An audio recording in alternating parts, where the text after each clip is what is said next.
presenters, please? Of course. Thank you. Thank you, Anne.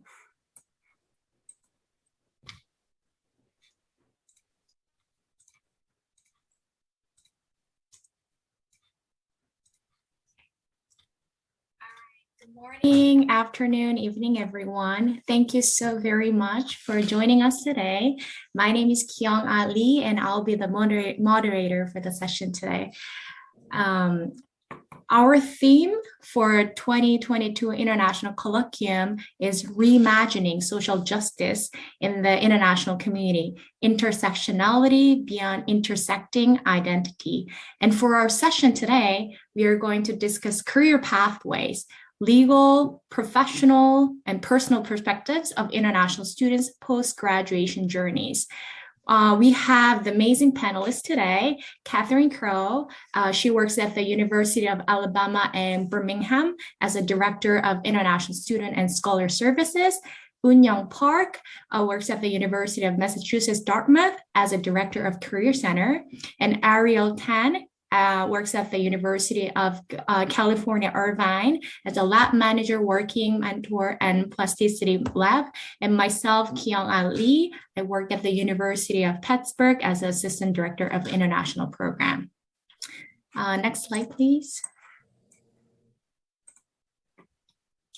Before we start the session, a little bit about us, the Commission. The Commission for ACPA, Commission for Global Dimension of Student Development. We bring together ACPA members for all functional areas interested in cross-cultural learning, development of intercultural competency, internationalization, and student services around the world.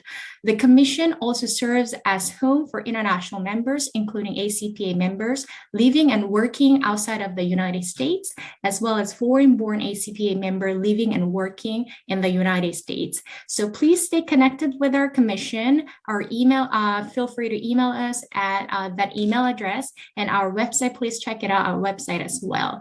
And also, certificate of completion will be given to the folks who attend our 2022 International Colloquium. So stay until the end, the webinar, to learn how you can be eligible for that. Next slide, please. Land acknowledgement. So related to ACPA's mission of supporting and fostering learning through the generation and sharing of knowledge, and ACPA's strategic imperative for racial justice and decolonization, our commission would like to acknowledge the indigenous land that each of us occupies today. Thus, we would like to invite everyone to acknowledge the ancestral homelands they are physically situated in today. We acknowledge the painful history of genocide and forced removal from this territory, and we honor and respect the many diverse indigenous peoples still connected to this land on which we gather. So today, we acknowledge the practices of settler colonialism with the United States and uplift Native perspectives into our ways of thinking. And please check out this website to identify the local Native tribes that you are currently situated in. Next slide, please. So now we would like to engage you. We would like to know who are the people in this virtual room. So in the chat box, please introduce yourself in the chat box with the following information: your name, your pronouns, if applicable, where you're currently located, the tribe name that you are on. If you don't know, you can use the link that Yuan just shared, your position, your organization or institution.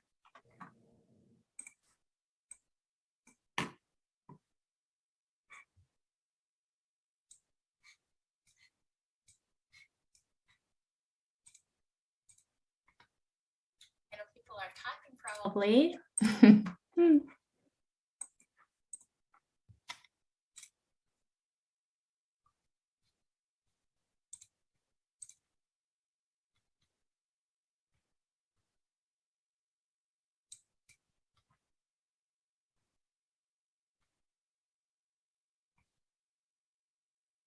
A lot of people from different places and different roles. Thanks for sharing. Thanks for sharing.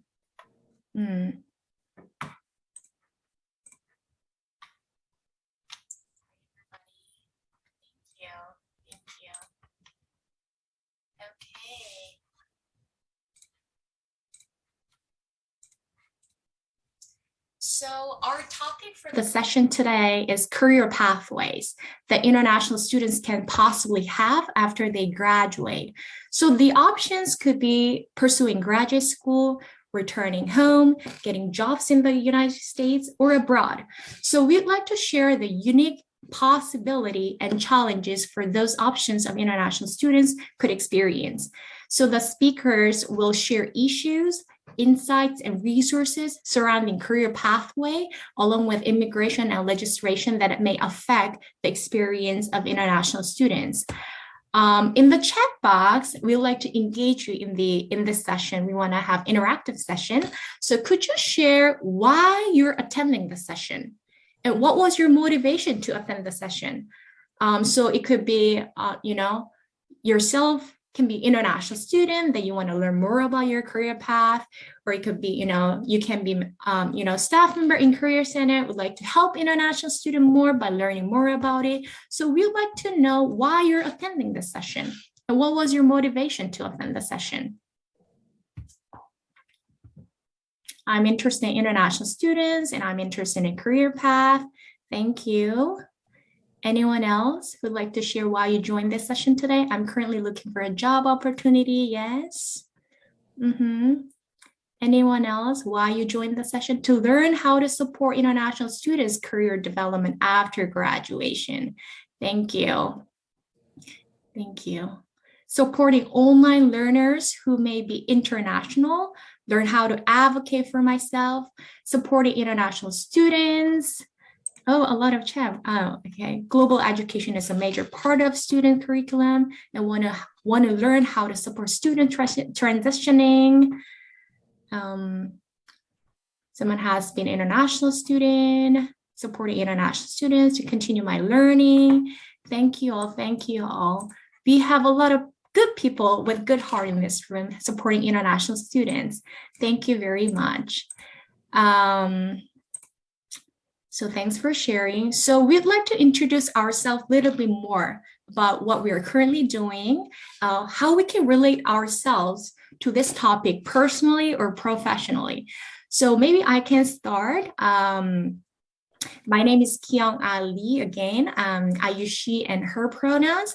I work as the Assistant Director of International Programs in Student Affairs at the University of Pittsburgh.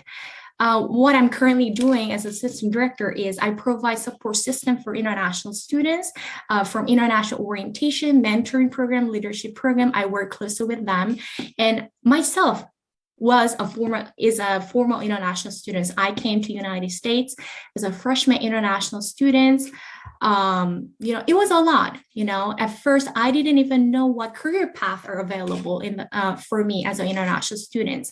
And then I remember sometimes back then, the career advice and information that I got from school was irrelevant. So I got really lost and sometimes I found it, some of them were helpful, some of them not, because they were very targeted to domestic students. When I had to look for a job, I had to consider my time frame, immigration status, all the challenges that I had to go through. I had to consider this, plus doing job search. So I remember it was very challenging. So I thought it's very important to learn about this topic. And still, I'm an international employee. Sometimes I'm struggling. I felt like, there are not many international students in this field that I have to cultivate my own pathways, even as a professional right now, and maybe my own strategy as well. So this is really big to me. And that's why I thought this topic is very important to be addressed. So maybe the panelists can share their own stories as well and introduce themselves. Catherine, would you like to go next? Yes, thank you very much, Kunya. Good morning, afternoon, evening to everyone. I'm Catherine Crow. I'm the Director of International Student and Scholar Services here at the University of Alabama at Birmingham, your home for the World Games, coming up in a couple of months. I have researched, lived, and worked abroad myself, and I am grateful to bring that perspective to what I do every day, which is mainly to support employment-based immigration here at the university. So I get to help international students, many of our own international students, realize their dreams every day and continue on their immigration path from student to employee and even to permanent resident. So I'm honored to be on this panel and to share with you today.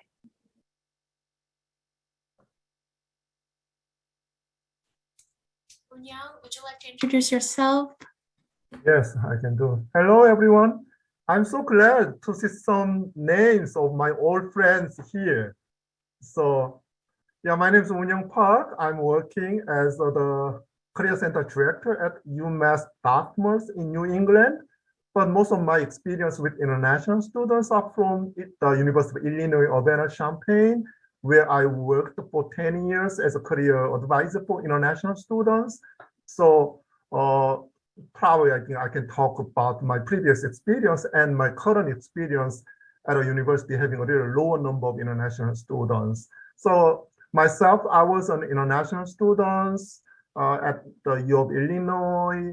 Prior to be a student, I had already 16 or 17 years professional experience in South Korea. So I brought my business or my professional experience to the US. Then, I'm staying in this country, going through all the options, including CPT, OPT, H-1B renewal, and green card. I don't know yet if I'm going to pursue citizenship or not, but so my own experience, also my advising experience, may be helpful for you, hopefully. Yeah, thank you. Thank you. Ariel? Yeah, hi everyone. My name's Ariel Tan. I use she, her pronouns. So I'm currently a lab manager. What I do full time is research wise, but I did have a background in student affairs. I'm also an international person in the sense that I came from China when I was 12 in the US. Luckily, I did have a status. So when I look for a job, I didn't have as much restrictions or limitations as some of my international friends. That being said, recently I conducted a research specifically looking at how international student affairs professional find their job here in the US, and that's kind of what I'll be sharing today. Because even though I'm currently working in research, I really do consider student affairs my home and this organization as my professional home. So I'm really excited to share some of my findings as well to support, other of my international colleagues or students. Thank you. So as we mentioned, there could be a couple of options for international students when they graduate. And we'd like to see what are the unique possibilities and challenges for them for each option. And maybe we can start with getting jobs in the United States for them. What are the issues? What are the insights? What are the resources available for them and administrators? Catherine, Woon-Young, Ariel, if you'd like to share your thoughts on that. Certainly. Yes, thank you. I'd like to take it from the top. Usually the most common type of work authorization for our traditional F1 and J1 students is going to be the OPT or academic training option after graduation. And thankfully, those programs are no longer under threat. At the moment, we're in a peaceful, more peaceful time for these programs, and so we're hoping to see an uptick in OPT applications this year after the past couple of years. There are also a lot of bills in Congress currently in both houses trying to expand the number of work authorization options, specifically in the STEM areas and for students who are gaining STEM PhDs in the United States. So we're very hopeful that some of these bills will actually pass. There's a lot of immigration reform introduced every year, but it's got to have bipartisan support. And so we're hopeful for that, that will make the path to permanent residence a lot faster for our international students. But after the traditional OPT and CPT opportunities, as Woon-Young mentioned, the H-1B visa is the next stopping point for most of our international students. And as you may be aware, there's differences between the H-1B world in the private sector and the H-1B world in higher ed.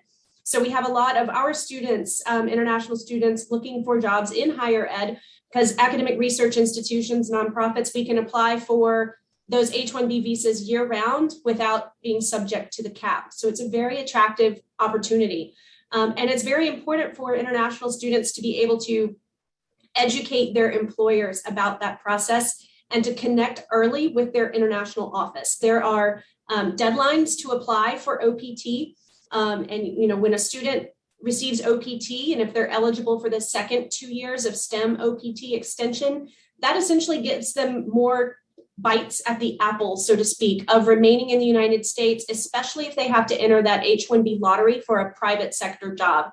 So our international office holds multiple workshops throughout the year, early and often, to help international students get that OPT card and that STEM extension in a timely manner.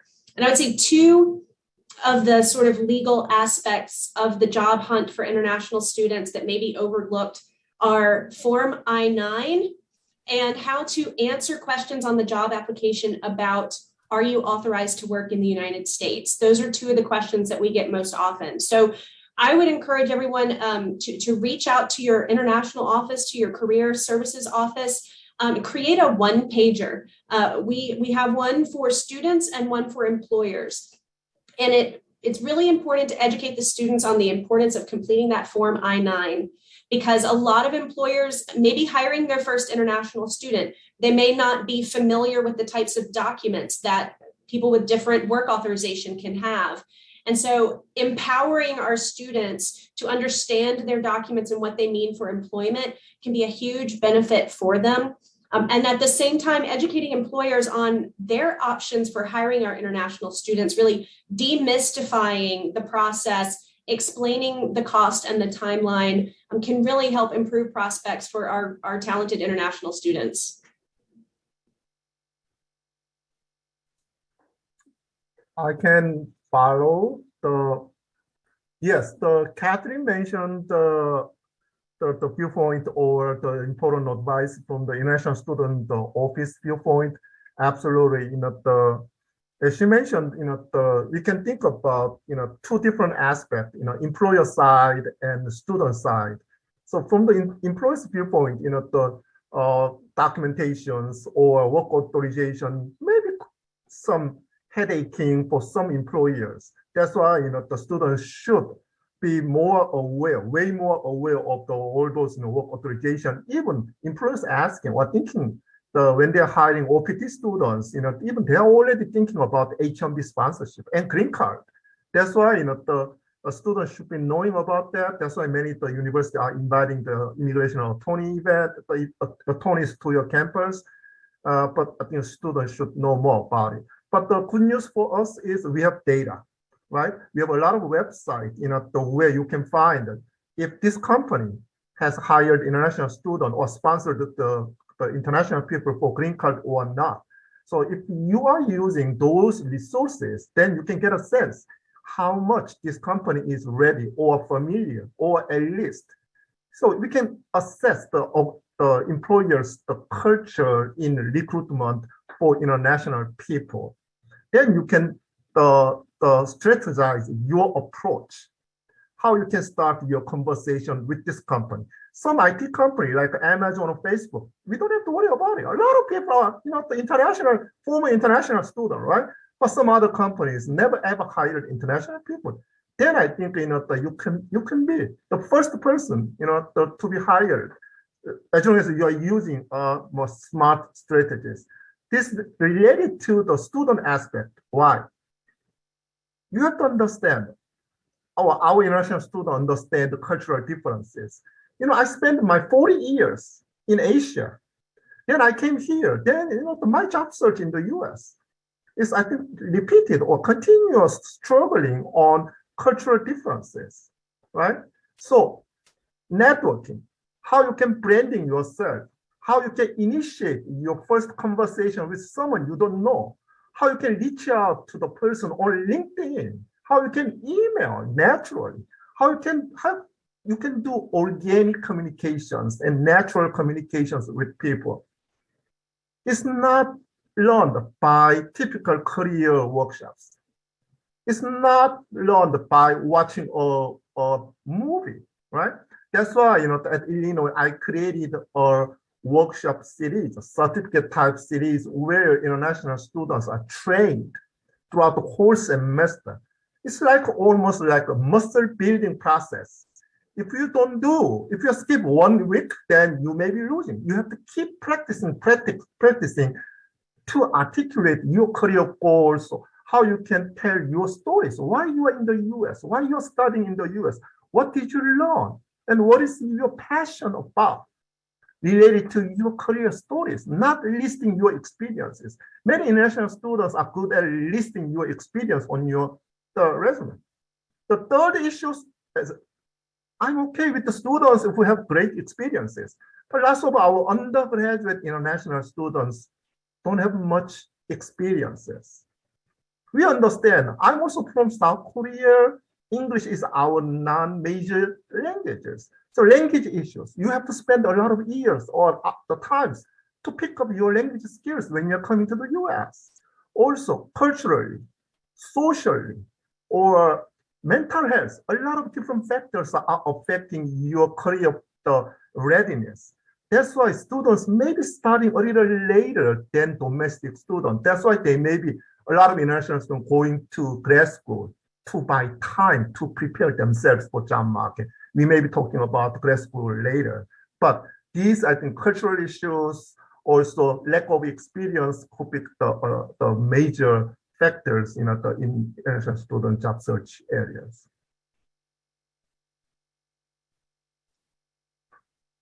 Yeah, thank you all for those lovely overview of some of the challenges. I think for my end, what I can do is I can share some of the themes I'm finding from this research I've done. So basically what I did, I interviewed 9 international student affairs professionals or professional in training because they are in student affairs or higher education related programs. And here are some of the common themes in terms of challenges.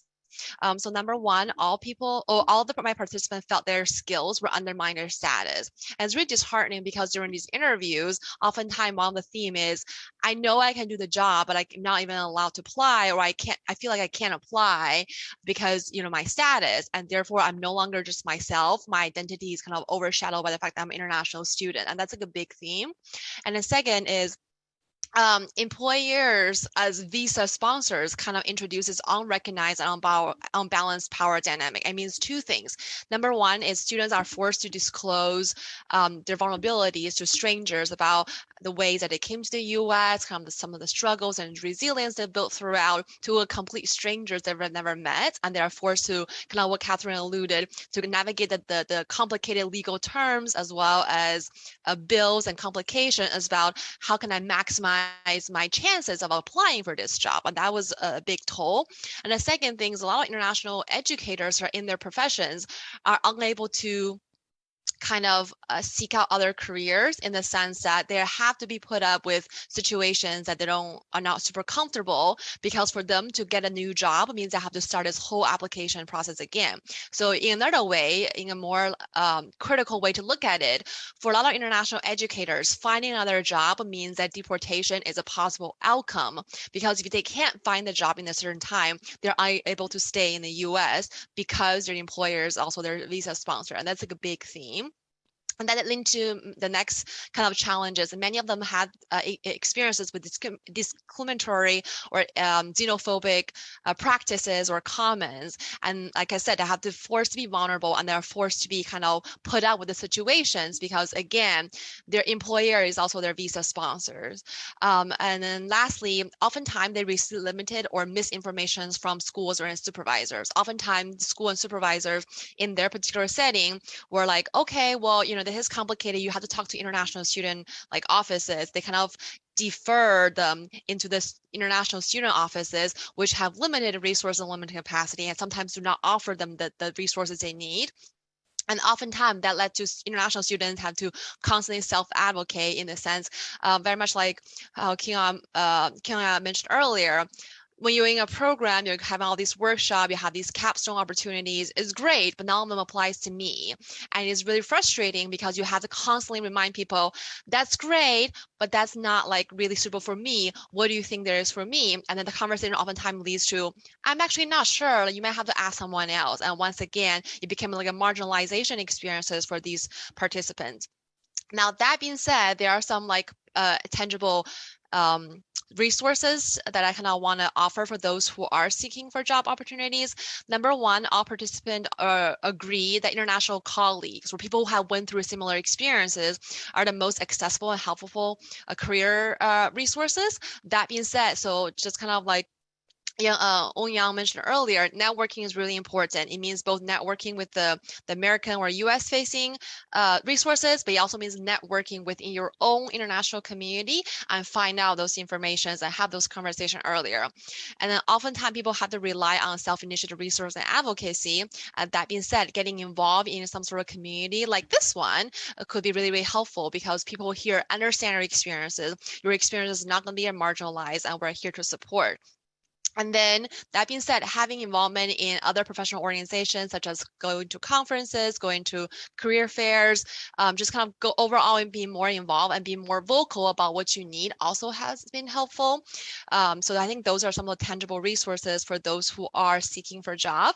If you are in a position of power, or if you are a school administrator who are looking to support international students, a couple of things that you all can consider is, number one, having some sort of mentorship opportunity that connects international students with international professionals, with international mentors, with international faculty and staff can be really, really helpful, because that kind of, for one, research kind of shows, students who oftentimes forms that special bond with people who share their identity. That's why affinity group is so important. But from like my research, once again, international community has been an important asset for international students, international educators finding their home in the US. That being said, the bigger thing is, oftentimes a lot of educators see international identity as a deficit, and this is not to like accuse anyone, but oftentimes people see it as a challenge, like, oh, you have to do H1B, oh, you have all these like challenges, like good for you. But what I want to argue is I also want people to see international identity as an asset, like they offer you so much more. So I'm advocating that if you are in a position of power and you can hire more international staff, international colleagues, that's something you should also really consider, especially since that we are in a higher education institution. We are very experienced of giving out H-1B visa, and we're not having this cap. So there's no reason why we can't, are unable to or unwilling to offer those resources and kind of see international students as potential colleagues. So that's kind of like what I can share from my study. Thank you so very much. I can relate every single thing Catherine and Ariel said. Like, as I mentioned, I was a former international student and I'm an international employee as well. And I don't remember how many times I visited ISSS to double check my CPT, because I got my I had 3 CPT, 2 OPT after undergrad and grad school, and I went through H1B process. So I kind of double check and triple check because no one would do for me. And then my parents don't know. Some of my friends, not a lot of my friends did it. So, I visited, ISSS like multiple times to check them. It was really complicated. And sometimes it was stressful because there is a timeline that I have to meet. But that was really, but staff members were very helpful that I had to go, I was able to go through this process. As Eun-young mentioned, networking was really hard. I remember my first career fair that I went to, I couldn't say even a single word because I was like around the employers and like listening to them. I couldn't, chime in. I didn't know what to say because everyone was talking and I was waiting, lining up, and then couldn't say anything and left the fair. That was my first experience. And then people kept saying, you have to do networking, you have to do networking. But then how do I do network? I've never really done small talk with the like adults, like employer, and also it was really hard for me to articulate my thoughts. I really had to keep practicing, step out of my comfort zone. And one thing that I learned, I always started with the weather. How's the weather? Oh, it's sunny today. Did you go out and walk? That's what I learned from my friends, because I kind of observe how other people are doing and kind of build up my list of what's the icebreaker, questions or small talk topics. So definitely have to keep practicing. I was able to totally relate with Ariel too, as an international educator, as an international employee. I sometimes was bounced back and forth because I feel like it's very rare to find someone in our division who are going through that process. So I sometimes feel very lonely because I have, they kind of comfort me sometimes, but, don't really understand fully what I'm going through. That's why I think one of the one of the motivation for me to join this commission was I was able to talk to some, colleagues and friends in this commission who are going through the process, who went that process. And that was really comforting to me and very helpful. Advocate myself, resourceful. So thank you so much for sharing all the insights. So feel free to ask some questions in the chat box and unmute yourself. If you have any questions before we go to next topic. Does anyone have any questions, any feedback before we move on to? There's a question in the chat from Tina. As for Catherine, do you have an example of the one page you mentioned for students or employers about I-9? Yes, well, not specifically about the I-9, but more about the hiring process in general. We covered the I-9 during our OPT workshops. We're also lucky to have someone on our staff here who specializes in international payment compliance. And so she is available for our international students, scholars, and employees to advise them and walk them through the I-9 process. So we do that mostly in person and on Zoom, but yes, I'd be happy to share the one sheet on the employment talking points for students and employers. Thank you. We got one more question, and if I can like this question, I would already liked it. But from Kilber, if higher education institutions have no H-1B cap, why do they hesitate to hire international students? I think Catherine is also working with the scholars, so probably she may know more. Yeah.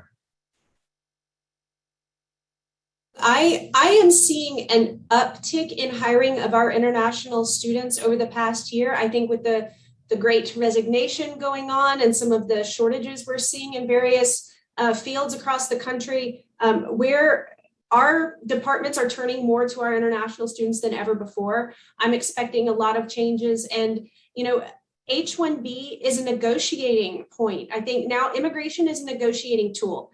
And what I was talking to you about empowering students is, we're seeing more students say right out of graduation, I want you to sponsor me for H-1B. I am valuable. I need you to commit to me. I want to start the H-1B process and not have to wait on OPT and STEM OPT and all of that. And so I think it has some pros and cons. Obviously, H-1B is more expensive for the employer. So some employers will prefer students to do the OPT and STEM OPT. And again, especially in the information technology sectors where permanent residence can be more challenging due to the Department of Labor processes and the PERM and all of that. OPT and STEM OPT can still be an advantage for these students. As I was saying, it gives another 3 years of work authorization for an employer to navigate the PERM process, which sometimes can fail and need to be redone. And so instead of compressing everything into that 6-year H-1B clock, OPT and STEM OPT can, in certain instances, not only be more cost effective to the employer, but also benefit the student long-term in allowing them more time to get truly on that permanent residence path. In my research, I was able to interview schools and find out their rationale, but I think I personally have 3 speculation. The first speculation is the differences between academic affairs and student affairs, because a lot of the H-1B will actually come from academic affairs when it comes to research, et cetera, et cetera. And that being said, leads to my second point. So if your office has never hired international staff before, there is a reservation of I don't know how, it might be difficult. I don't really want to find out this information. It's just too complicated, and just kind of give up there, which leads to my third point is oftentimes people have this misconception of what H-1B is, or H-1B is, and how long, how complicated the process is. And I say this to say that oftentimes in my particular interviews, we have participants who have these conversations with supervisor, and the supervisor had this myth about, oh my gosh, it's cost me thousands and millions of dollars. When in reality, I mean, there is a fee, but it's not a astronomical number. So that being said, I think all those 3 reasons kind of boils down why there hasn't been a lot of hiring. And there's also the last piece, speaking of which, is the uncertainty. Again, right now we're in a different administration that's much more friendly than in previous administration. And that being said, previously, oftentimes, a lot of the offices had this reservation in terms of like, what if I hire this person and something happened and this person can't stay, then you kind of mess up my plan. So there's like the uncertainty and instability from both like the employer as a school as well as the employee as a staff. Because in my interview, I had people kind of share how they were really, really frustrated, at one time when the administration was mentioning there are going to be changes coming into like foreign employment, and they're like, okay, so does it mean I have to go back? Do I have to find out my next step, et cetera, et cetera? So I think all those factors kind of plays in why there hasn't been as much hiring. But I'm really glad, like Catherine said, because of the Great Resignations, there are increased influx of people actually start looking at international students as international colleagues. If I could take just a moment, I see this question from Liz about the OPT fees in the Build Back Better Act, which is one of the bills that I mentioned earlier. I think it's important to keep in mind, and it's obvious many ways, how completely contentious immigration reform is. And there's going to be a pro and a con to almost every proposal. So while yes, I think that unless your employer is really serious, employers will put down money, because I think even unless the regulation ultimately says employers cannot pay this application fee, I think serious employers will be willing to pay it or to split it if possible, because it's still going to be cheaper than the H-1B fee. And on the flip side, as I understand it, that fee is designed to go into a fund for lower income US students to be able to pursue STEM education in the United States. So every time immigration reform comes into play, there's this intense sensitivity around US workers. It's just a common knowledge that is one of the goals of our immigration system. And so I think you're going to continue to see these slight movements forward and progress in terms of more opportunities and maybe faster processing times. But then these costs that are going to be associated with them are kind of the bargaining chip, or the bone being thrown to the other party. Thank you for answering those questions, everybody, and asking a lot of questions. I know we have a couple of more questions that but we want to make sure that we cover the part that we prepare. So why don't we go ahead and share our thoughts on issue for other options as well, and we want to make sure that we're going to have 5 or 10 more minutes at the end for Q&A. So as we mentioned, other than getting jobs in the United States, there are more options to maybe getting jobs abroad, pursuing grad school, returning home, gap year, and more options probably. What are the unique challenges for each options? Or if anyone can share, the panelists, if you can share your insights, issues, resources for those options, they'll be great. I can talk about these options. So when you're thinking about the students, going back to their home countries, so as you know, the economic issues is one of the big factors. So their salaries, working environments, very different from the US ones. The very few countries are providing similar salaries to their resident that is very similar to the US ones, but most of the countries are not offering those options. So that is the one thing. And also a lot of the international students choosing or preferring the living in the US and working in the US because of social or cultural issues. So some political issues may be also affected.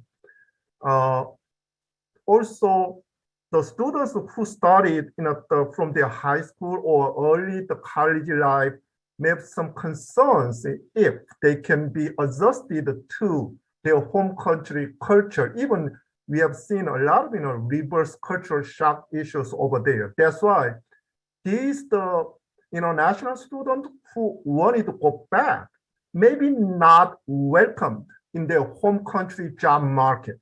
A lot of the international employers are saying, oh, the students who studied in the US are asking for a very, very high number of money, salaries. Their demand, salary expectation is too high compared to their local economy. So that is the big issues. Second one, when the students are thinking about going abroad, the pandemic screwed up all the situations. Currently, we don't have many countries in the world opening their doors to foreigners. But before pandemic or sooner or later, the countries who has opened their doors to foreigners maybe reopen their doors, such as Singapore, Dubai, Arab Emirates, also Japan for engineering areas, Hong Kong for financial areas, Canada for the immigrants, because they welcome the immigrant people as long as you have some at least 2 or 3 years professional experience. In Europe, still, they are becoming more conservative, but the Netherlands case, they're welcoming somewhat way more than other countries, creating some new visas for foreign students. So that's why there's some opportunities outside of the US. But the problem is many universities in the US don't have resources or staff members who are understanding these areas. Also, some of the international people understanding very well, maybe going back home. So that's why they maybe not resources institutionalized. So when I was at Illinois, I offered lots of global programs to our international students, but I'm not working anymore there. I don't know if University of Illinois have those similar resources, probably, or no, I don't know. So that's why a lot of international students, especially global resource programs, are not sustainable because it's relying on humans' knowledge, humans' the experience. Yeah, that's my thought.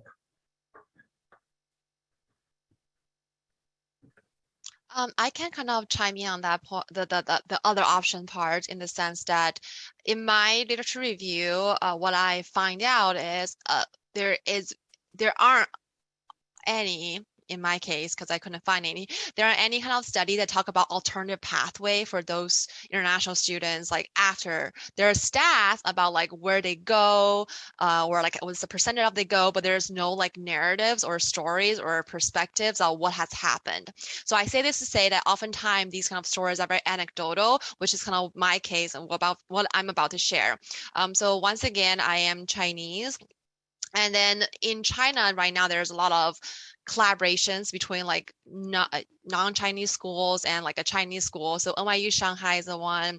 I know that Liverpool has another satellite campus in Xi'an. So those kind of offices kind of offer those opportunities.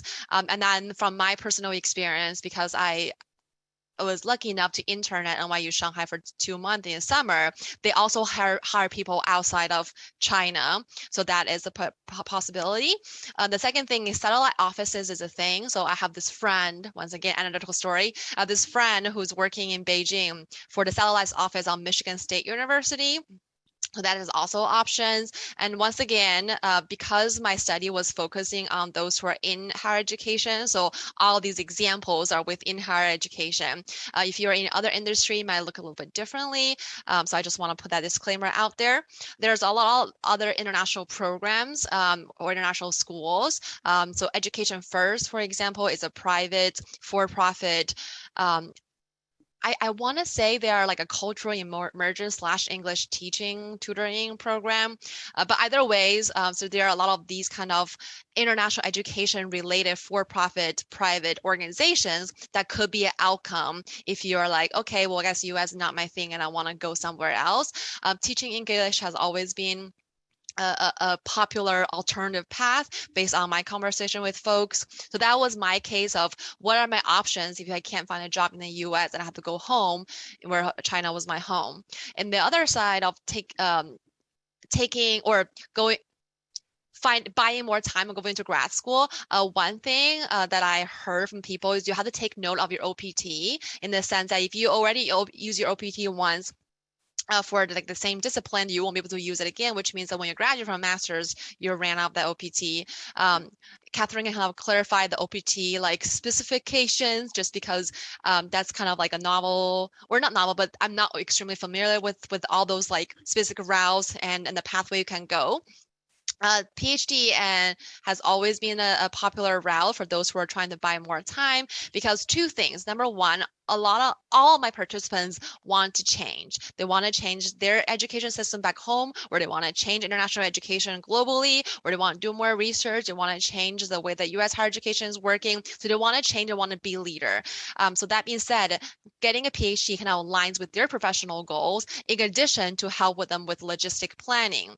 But as you all may know, PhD application in itself is also like almost a second job, because you have to do all these research ahead of time. You have to build your CV. You have to network again before you apply for a school. So that's also kind of some of the personal investment they have to put in, which also is an alternative pathway for them if they are unable to find a job immediately. I can jump in here, while I'm watching the conversation on the chat box about the labor market discrimination issues. So many international students have kind of a fantasy about global economy. Global economy doesn't mean each country's job market should open their doors to foreigners, right? A lot of the governments in every country have some mission to protect their residents, their nationals against foreigners. Our international students, sometimes I found, they misunderstand this part. They believe, why they are not hiring international students? Then I'm asking them, hey, think about your home countries. How many positions are given to foreigners in your home countries? Given the cases in other countries, I believe the job market in the US is very, very open. Very, very open to foreigners. When you're doing the surveys, with the bigger companies every year, 25 to 30% of US companies saying they are going to consider international students as candidate. You know what? In South Korea, Gemma, I don't know. What is the percentage of the Korean companies opening doors to foreigners? I believe 1%. See? So our students should understand. That's why if they are just applying through online and waiting, folding arms, well, when is the time getting email back? Hey, it's not working for you. You have to reach out. You have to use the tools to get the internal referrals from the employees. If you're just using the online application process that many other domestic students, you may not get the result. That's why you have to teach networking, job search, the networking-based job search skills to students. As having lived abroad myself and tried to break into an international job market, it's extremely difficult when you look at what other countries are trying to do for their own citizens as well. That's definitely a factor. But I think we focus most of this conversation on, like I identified as the traditional employment routes of the OPT and the H-1B, but also in a lot of the legislation currently under consideration, there are advocates for expanding the sort of self-petitioned routes to employment through entrepreneurship. And that is something that is constantly under discussion. Again, we have yet to see what will happen if any of these bills pass.